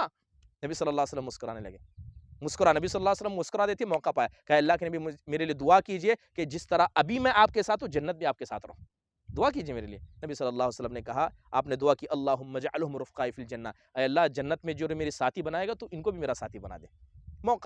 موقع. سبحان اللہ. عورتیں بھی ایسی تھی, گھر والوں کی قربانی, وقت آئے گا تو گھر والوں کی بھی قربانی دینی پڑتی ہے, ٹھیک ہے. گھر والوں میں سب سے پہلے کون آتا ہے؟ انسان کے ماں باپ آتے ہیں, اس کے بیوی آتے ہیں, اس کے بچے آتے ہیں, اس کے اہل خانہ آتے ہیں. اب بتائیے صحابہ نے قربانی دی اپنے اہل خانہ کی؟ ابھی تک میں جان کی بات کر رہا تھا, صحابہ نے اہل خانہ کی قربانی دی. جتنے صحابہ نے ہجرت کیا ہے سب نے اپنے اہل خانہ کی قربانی دی ہے, گھر والوں کو چھوڑ کر تبھی نہ ہجرت کیے تھے. ابن قیم رحم اللہ فرماتے ہیں کہ جب صحابہ اکرام نے اللہ کے خاطر گھر چھوڑا, اور اللہ کا قانون ہے کہ ایک چیز اللہ کے لیے چھوڑو, اللہ تعالیٰ دگنی تگنی چیز آپ کو دے گا. گھر وہ چھوڑے, یعنی مکہ میں گھر چھوڑے, اللہ تعالیٰ نے مکہ واپس دیا کہ نہیں دیا؟ اس کے ساتھ پوری دنیا میں لا کر تخت میں رکھ دیا. تو جو آدمی اللہ کے لیے ایک چیز کو چھوڑتا ہے, اللہ تعالیٰ اس کے لیے اتنی ہی چیزیں لا کر رکھ دیتا ہے. بہت سارے صحابہ, ابو سلمہ المخزومی رضی اللہ عنہ کا قصہ سنا ہوگا, جب نبی کریم صلی اللہ علیہ وسلم ہجرت کر کے چلے گئے تو حضرت ابو سلمہ کہنے لگے, جب اللہ کے نبی یہاں نہیں تو میرا کیا کام ہے, چھوڑ کر جانے لگے. تو ان کی بیوی حضرت ام سلمہ, جو بعد میں اللہ کے نبی صلی اللہ علیہ وسلم کی بیوی بنی ہے, امہات المومنین بنی ہے, یہ آ کر کہنے لگی آپ ہمیں کہاں چھوڑے جا رہے ہیں؟ اصل میں سب کو لے کر نکلے تھے, لیکن قوم والوں نے کہا یہ تو ابو سلمہ جا رہے ہیں, یہ ہماری بچی کو کیسے لے کے جا رہے ہیں؟ حضرت ام سلمہ کو روک لیے, بچوں کو روک لیے, کہاں نہیں جانے دیں گے. ابو سلمہ نے کہا کہ مجھے جانا ہے تو جانا, یا تو بیوی بچوں کے ساتھ یا ان کو قربانی دے کر, چھوڑ کر چلے گئے, قربانی دے دی. اس کے علاوہ حضرت طفیل بن عمرو الدوسی رضی اللہ عنہ کا ایک بڑا مشہور قصہ ہے. اس کے علاوہ ام حارثہ ایک عورت تھی, نبی کریم صلی اللہ علیہ وسلم غزوے میں تھے, پتہ چلا ماں کو کہ بیٹے کا انتقال ہو گیا. کیا پتہ چلتا ہے ماں کو؟ کہ بچے کا انتقال ہو گیا, بچہ شہید کر دیا گیا. اللہ کے نبی صلی اللہ علیہ وسلم کے پاس آتی ہیں, کہتی ہیں اے اللہ کے نبی صلی اللہ علیہ وسلم میرا بچہ شہید ہو گیا, آپ جانتے ہیں کہ میرا بچہ کہاں ہے, جنت ہے یا جہنم, اس کا فیصلہ کیا آپ بہتر جانتے ہیں, کیونکہ اللہ کے رسول ہیں آپ. اب بتائیے میرے بچے کا فیصلہ کیا ہوا؟ اگر میرے بچے کا برا فیصلہ ہے تو اس کے لیے دعا کروں گی, اچھا فیصلہ ہے تو خوشی مناؤں گی, کیونکہ اپنے بچے کی قربانی تو دے چکی ہیں. اللہ کے نبی صلی اللہ علیہ وسلم کہتے ہیں کہ پریشان مت ہونا, بے شک اللہ تعالیٰ نے اس کو فردوس اعلیٰ عطا کیا. کیا عطا کیا اس کو؟ فردوس اعلیٰ. یقیناً جانیے جتنے صحابہ غزوے میں شریک تھے, کچھ صحابہ اکرام رضوان اللہ علیہم اجمعین, خود اللہ کے نبی علیہ الصلوۃ والسلام, آپ جانتے ہیں کہ انبیاء علیہ الصلوۃ والسلام کا مسئلہ ایسا رہتا ہے کہ نبیوں کو انتقال سے پہلے آفر دیا جاتا ہے. کس بات کو آفر دیا جاتا ہے؟ یا تو اور جیو یا تو اللہ کے پاس آؤ. یہ انبیاء کی خصوصی شان ہے کہ اللہ تعالیٰ اچانک ان کو نہیں اٹھاتا, ان کو آفر اللہ تعالیٰ دیتا ہے. نبی کریم صلی اللہ علیہ وسلم بیٹھے ہوئے, سارے صحابہ بیٹھے ہوئے, اللہ کے نبی حدیث بیان کرنے لگے. آپ صلی اللہ علیہ وسلم کہتے ہیں ان اللہ خیر عبدا بین الدنیا و بین ما عنده, بے شک اللہ کے بندوں میں سے ایک بندہ ایسا ہے جسے اللہ نے آفر دیا ہے, یا تو وہ اللہ کے پاس آئے یا تو دنیا میں رہے, اور اس بندے نے اللہ کے پاس جانے کو اختیار کیا. یہ بات سن کر حضرت ابوبکر رونے لگے. یہ بات سن کر کون رونے لگے؟ حضرت ابوبکر صدیق رونے لگے. اب جو جوان صحابہ تھے وہ کہنے لگے اس بوڑھے آدمی کو ہوا کیا, کیوں رو رہے ہیں؟ نبی صلی اللہ علیہ وسلم کسی آدمی کے بارے میں بیان کر رہے ہیں, لیکن حضرت ابوبکر جانتے تھے کہ اللہ کے نبی کسی کے بارے میں نہیں, اپنے بارے میں بات کر رہے ہیں. وہ اللہ نے آپ کو اختیار دیا, یا تو آپ انتقال کر کے ہمارے پاس آؤ یا تو اپنے گھر والوں کے ساتھ رہو. تو اللہ کے نبی نے قربانی دی, کہا اللہ تعالیٰ کو چنا. اللہ کے نبی علیہ الصلوۃ والسلام اس دنیا سے رخصت کر گئے. مال کی قربانی, یا تو انسان وقت آئے تو جان کی قربانی دے, اپنے اہل خانہ کی قربانی دے, اور مال کی قربانی. آپ بتائیے جو مال انسان کماتا ہے, اتنی محنت سے کماتا ہے, جس کے لیے سب کچھ انسان کرنے کے لیے تیار ہے, حلال بھی کھانے کے لیے تیار ہے, حرام بھی کھانے کے لیے تیار ہے, بھائی کو بھی دھوکہ دینے کے لیے تیار ہے, سگی بہنوں کا مار کر بھی کھانے کے لیے تیار ہے, وہ مال انسان کتنی محبت کرتا ہے. اللہ قرآن میں خود کہتا ہے وَيُحِبُّونَ الْمَالَ حُبًّا جَمًّا کہ تم یہ جو مال ہے اس سے بڑا محبت کرتے ہو. مگر صحابہ کرام نے اس کی بھی بڑھ چڑھ کر قربانی دی ہے. کوئی مثال دے سکتا ہے صحابہ نے مال کی قربانی دی ہو؟ حضرت عثمان غنی رضی اللہ عنہ کیا قربانی دیے؟ اونٹ دیے تھے. کب؟ غزوہ تبوک. تبوک کا موقع آیا. ٹھیک ہے, تبوک کا موقع مطلب 800 کلومیٹر دور جانا ہے. آج کے اعتبار سے 800 کلومیٹر دور ہے. جانے کے لیے راستہ نہیں ہے, مطلب پہاڑ ہے, پیدل چلنا ہے, گھوڑے نہیں, کچھ نہیں, اور لڑنے کے لیے جانا ہے. کتنے کلومیٹر؟ صرف 800. صحابہ کے لیے کیا تھا؟ صرف 800 تھا. ہمارے لیے 2 کلومیٹر بہت ہے, لیکن صحابہ کے لیے وہ صرف 800 کلومیٹر تھا. صحابہ تیار ہو گئے, لڑنے کے لیے تیار ہو گئے. اب اللہ کے نبی صلی اللہ علیہ وسلم کہہ رہے ہیں سفر بہت ہے اور سخت گرمی کا زمانہ, اور گرمی میں چلنے بہت اچھا لگتا ہے نا, سخت گرمی میں زمانہ تھا. اللہ کے نبی نے اعلان کیا, سب صحابہ گھر میں سے سامان لا رہے ہیں, مال کی قربانی کہہ رہے ہیں نا. حضرت ابوبکر آئے, تھوڑا سا سامان لا کے رکھے. اللہ کے نبی نے پوچھا ابوبکر کیا چھوڑا؟ کہا کچھ نہیں, جوتا سب لے کے آیا. کہا گھر میں کیا چھوڑے ہو؟ اللہ اس کے رسول کو چھوڑو. حضرت عمر اس سے زیادہ لیکن گھر کا آدھا سامان لائے. حضرت ابوبکر تھوڑا لائے لیکن وہ پورا تھا. حضرت عمر اس سے زیادہ لائے لیکن وہ آدھا تھا. تو زیادہ اور کم سے فرق نہیں پڑتا, فرق اس سے پڑتا ہے کہ آپ کتنا دے رہے ہیں. 10% دے رہے ہیں, 20% دے رہے ہیں. بسا وقت ایک آدمی بہت ساری خدمت کیا لیکن اس کی زندگی اور اس کی فیسلٹی کے اعتبار سے 1% بھی نہیں رہتا. کسی انسان کے پاس کچھ بھی نہیں ہے لیکن سب کچھ دیا, اس کے لیے بہت کچھ ہوتا ہے. مثال کے طور پر ایک آدمی جاب پر ہے, اپنا جاب چھوڑ کر آ رہا ہے تو بہت کچھ دے رہا ہے. ایک آدمی فری ہے, آ رہا ہے, دونوں ایک ہی جگہ سے آئے لیکن دونوں کے دینے میں فرق ہے. کوئی 100% دیا ہے تو کوئی 10-20% دیا ہے. حضرت ابوبکر کیا کرے, تھوڑا تھا لیکن وہ 100% تھا. حضرت عمر کے پاس اس سے زیادہ تھا لیکن وہ 50% تھا, لا کر دیے. حضرت عثمان کو پتا چلا کہ اللہ کے نبی علیہ الصلوۃ والسلام نے سامان لانے کا حکم دیا. اسی وقت ملک شام سے سامان آیا, لا کر پورے اونٹ دے دیے, گھوڑے دے دیے. نبی کریم صلی اللہ علیہ وسلم بیٹھے ہیں, صحابہ سے کیا جمع کر رہے ہیں؟ کوئی روٹی لا رہا ہے, کوئی کھجور لا رہا ہے. اللہ کے نبی جمع کر رہے ہیں اور حضرت عثمان سونا بھر کر لا رہے ہیں. سونا گود میں بھر کر لائے, اللہ کے نبی صلی اللہ علیہ وسلم کی گود میں الٹ دیے. کہا اللہ کے نبی سب اللہ کے لیے. اللہ کے نبی کی زندگی میں اتنا سونا دیکھے بھی نہیں تھے. آپ سونا لے رہے ہیں, رائٹ لیفٹ پلٹ رہے ہیں. آپ صلی اللہ علیہ وسلم ہماری خوشی کی کہتے ہیں ما ضر عثمان ما عمل بعد اليوم, اے عثمان تم نے ابھی اتنی بڑی نیکی کی ہے, خدا کی قسم اس کے بعد کوئی بھی نیکی نہیں کرو گے. جو فیصلہ تمہارا اللہ نے کیا تو فیصلہ تمہارا ہو چکا ہے, یعنی جنت طے ہے تمہارے لیے, اب اس کے بعد کوئی نیکی کی ضرورت ہی نہیں ہے. کتنی بڑی چھوٹی قربانی تھی.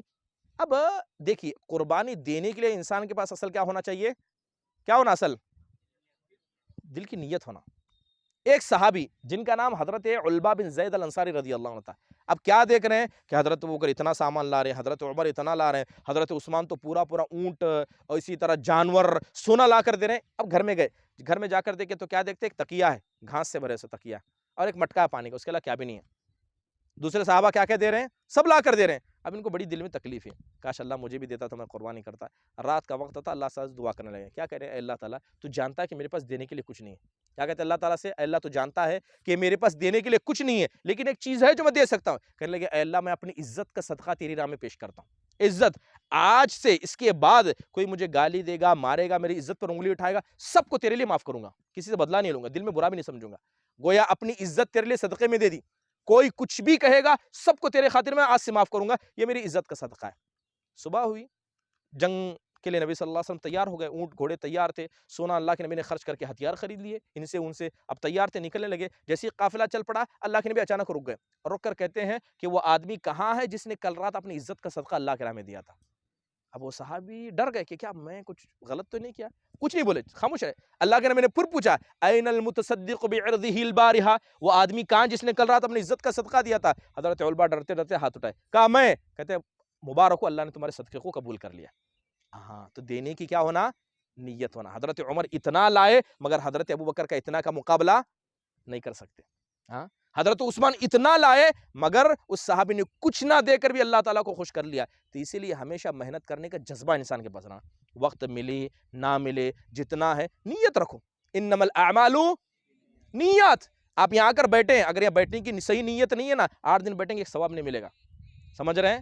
یہاں جو بیٹھنے کی نیت ہے, نیت ہمیشہ صاف رہنا ہے, اور انسان کی نیت کی بنیاد پر انسان کو عمل ملتا ہے. اس لیے بعض سلف صالحین کہتے ہیں کہ رب عمل کبیر یصغرہ النیہ, بسا اوقات ایک آدمی پہاڑ کے جیسا عمل کرتا ہے, مطلب 1 کروڑ روپے خرچ کرتا ہے لیکن نیت چھوٹی ہے, اسے اتنا ہی ثواب ملتا ہے جتنی نیت تھی.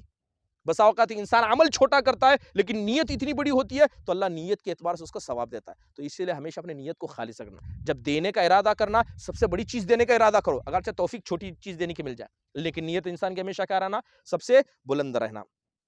چلیے اس کے علاوہ اور صحابہ جنہوں نے اللہ کے راہ میں خرچ کیا ہو, حضرت صہیب رومی, نام سنا آپ نے ان کا؟ حضرت صہیب رومی دیے تھے اللہ کے راہ میں, کیا دیے؟ صاحب جو کمایا تھا پوری زندگی کی پونجی دے کر آ گئے تھے. اس کے علاوہ اور ایک صحابی, آپ نے حضرت مصعب بن عمیر کا نام سنا ہے؟ حضرت مصعب بن عمیر سنے نام؟ نبی کریم صلی اللہ علیہ وسلم کہتے ہیں, آپ صلی اللہ علیہ وسلم خود کہتے ہیں, حدیث کے ثابت ہے کہ میں نے ان سے زیادہ خوبصورت نوجوان مکہ میں نہیں دیکھا تھا, جو سب سے بہترین عطر اپنے سر میں لگاتا تھا, سب سے اچھے کپڑے اپنے جسم پر پہنتا تھا. اللہ کے نبی کہتے ہیں ان سے بہتر میں نے نوجوان نہیں دیکھا. ماں کے اکلوتے بیٹے تھے, ماں بے حد محبت کرتی تھی, ایک دم عیاشی میں زندگی گزارتے تھے, لیکن مسلمان ہو گئے. مسلمان ہو کر کیا کرے, بھاگ کر حبشہ چلے گئے. کہاں چلے گئے؟ حبشہ. اب مشرکین مکہ نے قافلہ بھیجا, سب کو پکڑ کے لائے, تو حضرت مصعب بن عمیر پکڑ کر لائے. ماں نے سمجھایا, کہا دیکھو ایک طرف یہ زندگی, ایک طرف وہ فقیر صاحبہ ہیں, دیکھ رہے ہیں ان کو مار کھا رہے ہیں, کھانے پینے کا سامان نہیں ہے, کوئی ادھر بھاگ کے جا رہا ہے, ادھر بھاگ کے جا رہا ہے, وہ چاہیے یہ چاہیے, کون سی زندگی چاہیے؟ حضرت مصعب بن عمیر کچھ نہیں کہے, پھر بھاگ کر حبشہ چلے گئے. ان کا ویژن کلیئر تھا, کیا چاہیے تھا ان کو؟ اللہ اس کے رسول چاہیے تھا, یہ عیش آرام کی زندگی ان کو نہیں چاہیے تھی. اب بھاگ کر چلے گئے. بعد میں اللہ کے نبی صلی اللہ علیہ وسلم جب مدینہ ہجرت کر کے چلے گئے تو حبشہ سے لوگ مسلمان کہاں واپس ہے؟ مدینہ. اب کیسی زندگی کو چھوڑا تھا حضرت مصعب بن عمیر نے؟ ایک دم آرام پسند زندگی کو, عیاشی زندگی کو, نہ کمانا نہ کچھ نہیں, بس عیش و آرام کرنا, اتنا سب مال تھا.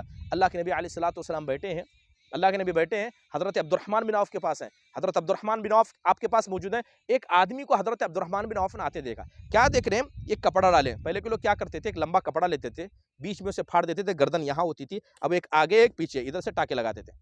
اتنا ایک لمبا کپڑا سامنے, یعنی پورا لمبا ہوتا, اسے آدھے سے فولڈ کر دیتے, تھوڑا ادھر, بیچ میں گردن کو اتنا کاٹ دینا, اور سائڈ سے ٹاکے لگانا, بغل بھی کھلا اور نیچے کچھ نہیں, ازار نہیں. یہ سنگل کپڑا بولتے تھے. وہ سنگل کپڑا پہن کر آ رہے ہیں. کون؟ حضرت مصعب بن عمیر. وہ کپڑا اتنا جگہ جگہ پھٹا ہے, اس پھٹے کپڑے کو چھپانے کے لیے اور پھٹا کپڑا اوپر ڈالیں. یہ پہن کر آ رہے ہیں حضرت مصعب بن عمیر رضی اللہ عنہ. جیسے آئے, حضرت عبد الرحمن بن عوف سے ہاتھ ملائے تو جسم کا چمڑا نکل رہا تھا. جس طرح حدیث میں حضرت عبد الرحمن بن عوف کہتے ہیں, جس طرح سانپ کا چمڑا نکلتا نا, ویسے چمڑا نکل رہا تھا. ایک آدمی جو اپنی سکن کی اتنی کیئر کرے, اچانک آدمی کو پوری مصیبت آ جائے, کیا حالت ہوگی اس کی؟ جلد ادھر جائے گی. حضرت مصعب بن عمیر کی والا ہاتھ ملا, چمڑا ہاتھ میں آئے گا. کہا یہ کیا ہے؟ کہا کچھ کوئی بات نہیں, لڑنے کے لیے آئے. احد میں شہید ہو گئے. اور حضرت مصعب بن عمیر اسلام کے پہلے داعی تھے. کیا تھے؟ پہلے داعی, یعنی سب سے پہلے اللہ کے نبی علیہ الصلوۃ والسلام نے جن کو مدینہ بھیجا تھا, کس کے لیے؟ دعوت کے کام کے لیے, حضرت مصعب بن عمیر تھے. اس لیے کہا جاتا ہے اسلام کے پہلے داعی کون تھے؟ حضرت مصعب بن عمیر تھے. اس لیے دیکھیں, یہ عشر مبشرہ میں سے نہیں ہے. عشر مبشرہ مطلب وہ 10 صحابہ جن کو جنت کی بشارت دی گئی, ان میں سے نہیں ہے, لیکن یہ 10 صحابہ اپنے آپ سے زیادہ بہتر حضرت مصعب بن عمیر کو سمجھتے تھے. بشارت کن کو ملی ہے؟ 10 کو. اب اس میں حضرت عبد الرحمن بن عوف ہیں کہ نہیں ہے؟ حضرت مصعب بن عمیر. ابھی قصہ سنائیے. اسی لیے دیکھیے, انسان کے عمل سے اس کا مقام بلند ہوتا ہے. سمجھ میں آ رہا؟ عمل سے مقام بلند ہوتا ہے. حضرت عبد الرحمن بن عوف ایک مرتبہ مسجد سے باہر نکلے تو چند تابعی مسجد کے کچھ ایریا میں ایک بکری بھون رہے تھے.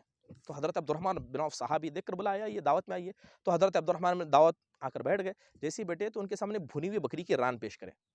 اب اس کو دیکھ کر حضرت عبد الرحمن بن عوف رونے لگے. کہنے لگے, خدا کی قسم یہ ایسی غذا ہے جس کو اللہ کے نبی نے کبھی دیکھا نہیں, لیکن آج مجھے کھانی مل رہی ہے. جو چیز اللہ کے نبی نے دیکھی نہیں, مجھے کھانی مل رہی ہے. مجھے ڈر ہے. کس بات کا ڈر ہے؟ کہیں میری ساری نیکیوں کا بدلہ اللہ نے دنیا میں تو نہیں دے دیا. پھر اس کے بعد کہتے خدا کی قسم مجھ سے بہتر حضرت مصعب بن عمیر تھے. کیا کہتے ہیں؟ خدا کی قسم مجھ سے بہتر حضرت مصعب بن عمیر تھے. جب ان کو دفنایا گیا, ان کو کفن تک نصیب نہیں ہوا. مجھ سے بہتر تھے, ان کو کفن نصیب نہیں ہوا. میں ان سے برا ہوں لیکن سب مجھے مل رہا ہے. کہتے ہیں کہیں اللہ تعالیٰ نے میری ساری نیکیوں کا بدلہ دنیا میں تو نہیں دے دیا. حضرت مصعب بن عمیر کو دفنایا گیا, وہی سنگل کپڑا تھا. ہاں, سر ڈھانکتے, پیر کھل جاتے, سر ڈھانکتے, ازار وغیرہ تو پہننے کا تصور تھا ہی نہیں پہلے. تو حضرت مصعب بن عمیر رضی اللہ عنہ کا انتقال ایسے ہوا. قربانی دیے کہ نہیں قربانی دیے؟ ہاں, اور یقیناً یہ قربانی اللہ تعالیٰ کے پاس ضائع نہیں ہوتی ہیں. اب سب سے اہم بات یہ ہے, یہ قربانیاں ہم سب کو دینی. وقت کی قربانی کا مطلب, اب کیا کس لیے بیٹھے ہیں یہاں؟ کس چیز کی قربانی دے رہے ہیں فی الحال وقت؟ کچھ لوگ ہوں گے جو مال کی قربانی دے کر یہاں آئے, ٹھیک ہے. کچھ لوگ تکلیف برداشت کر رہے ہیں, اور اکثر الحمدللہ جو ظاہر میں نظر آ رہا ہے سب وقت کی قربانی دینے لیے بیٹھے, ٹھیک ہے. کچھ صحابہ تھے جو آپ سے لاکھوں درجہ وقت کی قربانی دیتے تھے. نہ کمانے کی فکر, نہ خرچ کرنے کی فکر, خالی حدیث سننے کی فکر. نبی صلی اللہ علیہ وسلم کے گھر تھا, چوکھٹ کے بازو پڑے رہتے تھے. لوگ دیکھتے ہوئے کہتے مرغی کی بیماری ہے, بھوک سے ایسا تڑپتے تھے لیکن دروازہ نہیں چھوڑتے تھے، کہیں ایسا نہ ہو کہ میں نبی صلی اللہ علیہ وسلم کے دروازے سے ہٹ جاؤں، آپ باہر نکلے، کوئی حدیث بیان کرے اور مجھے حدیث سننے کا موقع نہ ملے۔ کون تھے وہ صحابی جو سب سے زیادہ حدیثیں بیان کی ہیں؟ حضرت ابو ہریرہ رضی اللہ عنہ۔ علم کے لیے قربانی دی، کیسی قربانی؟ کمانے کا نہیں معلوم، کمانے کا نہیں معلوم، خرچ کرنے کا نہیں معلوم، نہ کمانا معلوم ہے نہ خرچ کرنا معلوم ہے۔ نبی صلی اللہ علیہ وسلم کے دروازے پر پڑے رہتے تھے، مارے بھوک کی اتنی تکلیف ہوتی کہ لوٹتے تھے، لوگ کہتے تھے اسے مرگی کی بیماری ہے، ایک آدمی نے لوٹتے دیکھا، کہا جن نے آ کر گردن پر بیٹھ گئے، جن لگ گیا بول کے، ویسے تڑپ رہے، کہا نہیں نہیں نہیں چھوڑو، بھوک ہے، بھوک کی وجہ سے ایسا ہو رہا ہے، چھوڑ دیا، کہا ہٹو آؤ کھلاتا ہوں، کہا نہیں بیٹھوں گا میں۔ نبی صلی اللہ علیہ وسلم سے حدیث سننی ہے، اتنا وقت دے دے کر تب جا کر سب سے زیادہ حدیث ہمیں کس نے بیان کی ہیں؟ حضرت ابو ہریرہ رضی اللہ۔ انہی حدیثوں کو ہم بیان کرتے لیکن ان کی قربانی کو یاد نہیں کرتے۔ ہاں، یہ صحابہ جنہوں نے دین کو ہم تک پہنچایا ہے، ایسی ہزاروں قربانیں دے کر ہم تک پہنچایا۔ سب سے اہم بات قرآن کی ایک آیت غور سے سنیے، اللہ تعالیٰ کہتا ہے قل ان کان آباؤکم وابناؤکم واخوانکم وازواجکم وعشیرتکم واموال اقترفتموها وتجارۃ تخشون کسادها ومساکن ترضونها احب الیکم من اللہ ورسولہ وجہاد فی سبیلہ فتربصوا حتی یأتی بامر اللہ۔ اللہ تعالیٰ کہتا ہے نبی آپ ان سے کہیے، اگر تمہارے باپ، تمہارے بیٹے، تمہارے بھائی، تمہاری بیویاں، تمہارا خاندان، تمہارا وہ مال جسے تم نے محنت سے کمایا ہے، تمہاری وہ تجارت جس کے نقصان سے تم ڈرتے ہو، اور وہ گھر جس کے گرنے سے تم ڈرتے ہو، اگر یہ اللہ، اس کے رسول اور اس کی محبت سے زیادہ پیارے ہیں تو اللہ کے عذاب اور قیامت کا انتظار کرو، یہاں تک کہ اللہ فیصلہ لا کر رکھ دے۔ تو ایسا ہو نہیں سکتا کہ کوئی اللہ سے زیادہ دنیا سے محبت کرے، اللہ سے زیادہ اپنی جان سے محبت کرے، اللہ اس کے رسول سے زیادہ اپنے مال سے، اپنے جسم سے پیار کرے۔ اگر کوئی ایسا کرتا ہے تو پکا سچا مومن ہے ہی نہیں، بس مرنے کا انتظار کرے، اللہ اسے دکھائے گا۔ یہ اللہ کی زمین ہے، تو ضروری ہے کہ محبت کس کے لیے ہو؟ صرف خالص محبت کا حقدار کون ہے؟ اللہ ہے، اس کے رسول ہے اور اس کا دین ہے۔ اور جو آدمی اللہ اس کے رسول سے محبت کرے گا وہ اس کے دین کو پھیلانے کو آگے رکھے گا، اپنے کمائی سے زیادہ آگے رکھے گا، اپنے جان سے زیادہ اسے آگے رکھے گا، اور یہی چیز اللہ تعالیٰ کو پسند ہے۔ ایک اہم بات، جو بھی آدمی اللہ کے لیے کوئی بھی قربانی دے گا، اللہ پر یقین رکھیے اللہ تعالیٰ ضائع نہیں کرتا، اللہ ضائع نہیں کرتا، ٹھیک ہے؟ دنیا کا سب سے اچھا انسان، مان لیجئے ہم میں سے ہر کسی کے پاس کوئی نہ کوئی اچھا انسان ہے، ہاں، آپ اسے 10 روپے دیں گے تو آپ کو امید ہے کہ وہ 10 کا بدلہ دے گا۔ سب سے اچھا جو انسان آپ کے نزدیک ہے، 10 دیں گے تو امید ہے کہ وہ 20 بھی دے گا، لیکن اللہ تعالیٰ سے بڑھ کر کوئی احسان کا بدلہ دینے والا ہے؟ وہ اللہ تعالیٰ پر یقین رکھنا ہے کہ جو بھی قربانی دے رہے ہیں اللہ تعالیٰ اس کا بہتر بدلہ دے گا۔ اس لیے قرآن میں اللہ تعالیٰ کہتا ہے وَمَا أَنفَقْتُم مِّن شَيْءٍ فَهُوَ يُخْلِفُهُ۔ یاد رکھو کہ اللہ کے راہ میں جو بھی خرچ کرو گے، چاہے اپنی جان قربان کرو، اپنے گھر والوں کو قربان کرو، اپنے مال کی قربانی دو یا اپنے وقت کی قربانی دو، اللہ تعالیٰ اس کا نعم البدل تم کو عطا کرے گا۔ اس بات کا پختہ یقین رکھنا ہے۔ حضرت اس لیے انسان کو کیا چاہیے؟ صحیح نیت کا ہونا۔ ایک بڑا پیارا قصہ ہے، اس سے پہلے میں نے ابھی نیت کے حوالے سے قصہ سنایا، سیرت ابن ہشام کے اندر ایک قصہ بیان کیا گیا کہ جب بنی اسرائیل کے زمانے میں، وقت ہو رہا ہے، بنی اسرائیل کے زمانے میں 4:30 کو شاید جماعت ہے نہیں، بنی اسرائیل کے زمانے میں جب حضرت موسیٰ علیہ السلام تھے تو حضرت موسیٰ نے بد دعا کی تھی فرعون پر اور اس کے لشکر پر۔ کیا بد دعا کی تھی؟ کس کی بد دعا کی تھی پتہ ہے؟ ایک چیز کی بد دعا کی تھی، وہ لگ گئی تھی، سارے بد دعائیں لگ گئی تھی، یہ بھی لگ گئی تھی، قحط سالی کی۔ قحط سالی کسے کہتے ہیں؟ بارش نہیں ہونا، درخت سے پھل جھڑ کر ختم ہو جانا، زمین سے پانی کا سوکھ جانا، یعنی انسان اکانومک کرائسس میں پڑ جائے، اسے کہتے ہیں قحط سالی۔ ایسی قحط سالی کچھ نظر نہیں آ رہا۔ اب جب قحط سالی آئے گی تو اچھوں پر بھی آئے گی اور بروں پر بھی آئے گی۔ اب حضرت موسیٰ علیہ السلام جو دریا بھرتا تھا وہ بھی تقریباً اس کا پانی اور کڑوا ہو گیا تھا، لوگ پی نہیں سکتے تھے۔ اب دریا نیل کے کنارے لے آ کے سارے مسلمانوں کو اکٹھا کر دیے، فرعون ادھر پریشان ہے، ادھر سب پریشان ہیں۔ بنی اسرائیل کو اکٹھا کیے تو کیا دیکھتے ہیں کہ رات میں بچے رو رہے ہیں، کھانے کے لیے کھانا نہیں، پینے کے لیے پانی نہیں، تو بچے روئیں گے نہیں تو کیا کریں گے؟ اب رو رہے ہیں، ایک مسلمان آدمی رات میں اس کی نیند بیدار ہوئی تو کیا دیکھ رہا ہے؟ بچے بلک بلک کر رو رہے ہیں اور مائیں ان کو سمجھا رہی ہیں، ماں خود بھی بھوکی ہے، بچے بھی بھوکے ہیں، ٹھیک ہے؟ تو اس آدمی کو بڑی تکلیف ہوئی کہ مسلمانوں کا یہ حال ہے، حضرت موسیٰ بیدار ہیں، فرعون کا وہ حال ہے، سب پر قحط سالی آ گئی۔ وہ آدمی نکلا، دل میں تکلیف ہوئی ان بچوں کو دیکھ کر، تھوڑا دور گیا، ایک ٹیلا تھا، پتھر کا بڑا ٹیلا تھا، اسے جا کر ٹیک لگایا اور اللہ تعالیٰ سے دعا کرتا ہے، اے اللہ تعالیٰ یہ تیرا کیسا عذاب ہے، کافر و مومنوں کو سب کو لگ گیا ہے۔ اس ٹیلے کو ہاتھ رکھ کے کہا، اے اللہ تیری ذات کی قسم، اگر یہ ٹیلا سونا ہوتا سب کے سب کو ان ساری بنی اسرائیل پر میں خرچ کر دیتا۔ کیا کہتا وہ آدمی؟ ٹیلے کو ہاتھ لگا کر کہتا ہے، اے اللہ اگر یہ ٹیلا بھر کر میرے پاس سونا ہوتا، تیری ذات کی قسم ابھی کے ابھی سب کو میں ان بنی اسرائیل پر خرچ کر دیتا۔ مسئلہ ہو گیا، اللہ تعالیٰ سے پھر حضرت موسیٰ نے دعا کر دی، دعا کرنے کے بعد بارش آئی، بارش آنے کے بعد حضرت موسیٰ علیہ السلام نے اس آدمی کو بلایا، کہا کہ تم نے اللہ تعالیٰ سے کیا کہا تھا؟ کہا کیا کہا تھا؟ کہا اللہ تعالیٰ نے اتنا بھر کر، یعنی ایک ٹیلا بھر کر سونے کے تمہارے صدقے کو اللہ نے قبول کر لیا۔ بس نیت، بس انسان کی نیت، اسی لیے نیت رکھو کہ وقت آئے گا تو ہر چیز کی قربانی دینے کے لیے تیار رہیں گے۔ نیت رکھنا، انشاءاللہ آئے گا تو سارا وقت کی قربانی دیں گے، وقت آئے گا تو کس کی قربانی دیں گے؟ جان کی بھی قربانی دیں گے، مال کی بھی دیں گے، اور اس کے ساتھ ساتھ اپنے اہل خانہ کی بھی قربانی دیں گے۔ انسان کے پاس نیت ہونی چاہیے، اور نیت کی بنیاد پر انسان کو ثواب دیا جاتا ہے۔ ہو سکتا ہے عمل میں ریاکاری آئے، لیکن نیت میں ریاکاری کبھی نہیں آنا، ٹھیک ہے؟ تو یہی قربانی کے بارے میں بتانا آپ لوگوں کے لیے مقصد تھا۔ ایک اہم بات ہے کہ دنیا میں ہے تو انسان کھائے گا پیے گا، لیکن دنیاوی زندگی کو انسان فوقیت نہ دے۔ الحمدللہ سب اکٹھا ہیں، دعوت کے جذبے سے اکٹھا ہیں، کچھ کرنے کے جذبے سے اکٹھا ہے۔ اس جذبے کو محفوظ رکھیے اور اللہ تعالیٰ سے ہمیشہ دعا مانگیے۔ مومن کا سب سے بڑا ہتھیار کیا ہے؟ دعا ہے۔ سب سے پہلے یا اکٹھا ہونے سے پہلے، لوگوں کو جمع کرنے سے پہلے اللہ سے توفیق مانگو۔ اگر اللہ نے چاہا بغیر اکٹھا ہوئے بھی دعوت کا کام ہو جائے گا، اور اللہ نے نہ چاہا سب کر کے بھی دعوت کا کام نہیں ہوگا۔ تو دعا کیا ہے؟ مومن کا سب سے بڑا ہتھیار ہے۔ نیت صحیح رکھیے، اللہ سے دعا کیجئے اور اللہ سے توفیق مانگیے۔ اللہ سے دعا ہے کہ اللہ تعالی ہمارے اٹھنے بیٹھنے کو قبول فرمائے، اور جتنا وقت بھی آپ لوگوں نے لگایا دل سے آپ کا شکریہ۔ اللہ ہمارے اس بیٹھنے اٹھنے کو قبول فرمائے۔ اقول قولی هذا واستغفر الله لي ولكم وسائر المسلمين من كل ذنب فاستغفروه انه هو الغفور الرحيم۔ جزاک اللہ خیرا۔